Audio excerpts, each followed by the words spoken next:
श्री गणेशाय नमः। जय श्री कृष्ण। श्रीमद् भागवत गीता के 15वें अध्याय का महात्म्य। श्री महादेव जी कहते हैं कि पार्वती, अब गीता के 15वें अध्याय का महात्म्य सुनो। गौड़ देश में कृपाण नरसिंह नामक एक राजा थे, जिनकी तलवार की धार से युद्ध में देवता भी परास्त हो जाते थे। उनका बुद्धिमान सेनापति शस्त्र और शास्त्र की कलाओं का भंडार था।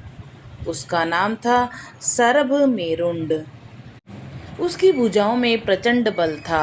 एक समय उस पापी ने राजकुमार सहित महाराज का वध करके स्वयं ही राज्य करने का विचार किया। इस निश्चय के कुछ ही दिनों बाद वह हेजे का शिकार होकर मर गया। थोड़े समय में वह पापात्मा अपने पूर्व कर्म के कारण सिंधु देश में एक तेजस्वी घोड़ा हुआ। उसका पेट सटा हुआ था। घोड़े के लक्षणों का ठीक ठीक ज्ञान रखने वाले किसी वेश्य के पुत्र ने बहुत सा मूल्य देकर उस अश्व को खरीद लिया और यत्न के साथ उसे राजधानी तक ले गया। वेश्य कुमार वह अश्व राजा को देने के लिए लाया था। यद्यपि राजा उस वेश्य कुमार से परिचित था, तथापि द्वारपाल ने जाकर उसके आगमन की सूचना दी। राजा ने पूछा, किस लिए आए हो? तब उसने स्पष्ट शब्दों में उत्तर दिया, देव, सिंधु देश में एक उत्तम लक्षणों से संपन्न अश्व था, जिसे तीनों लोकों का एक रत्न समझकर मैंने बहुत सा मूल्य देकर खरीद लिया। राजा ने आज्ञा दी, उस अश्व को यहाँ ले आओ।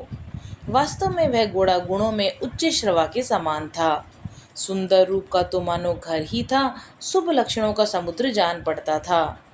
वेश्य घोड़ा ले आया और राजा ने देखा। अश्व का लक्षण जानने वाले अमात्यों ने उसकी बड़ी प्रशंसा की। सुनकर राजा अपार आनंद में निमग्न हो गए और उन्होंने वेश्या को मुंह मांगा सुवर्ण देकर तुरंत ही उस अश्व को खरीद लिया। कुछ दिनों के बाद एक राजा शिकार खेलने के लिए उत्सुक हो उसी घोड़े पर चढ़कर वन में गए। वहां पर मृगों के पीछे उन्होंने अपना घोड़ा बढ़ाया और पीछे पीछे सब ओर से दौड़ कर आते हुए समस्त सैनिकों का साथ छूट गया। वे हिरणों का आकृष्ट होकर बहुत दूर निकल आए। प्यास ने उन्हें व्याकुल कर दिया। तब वे घोड़े से उतरकर जल की खोज करने लगे। घोड़े को तो उन्होंने वृक्ष की डाली से बांध दिया और स्वयं एक चट्टान पर चढ़ने लगे।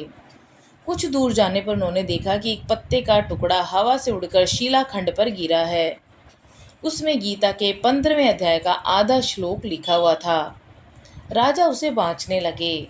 उनके मुख से गीता के अक्षर सुनकर घोड़ा तुरंत गिर पड़ा और अश्व शरीर को छोड़कर तुरंत ही दिव्य विमान पर बैठकर वह स्वर्गलोक को चला गया।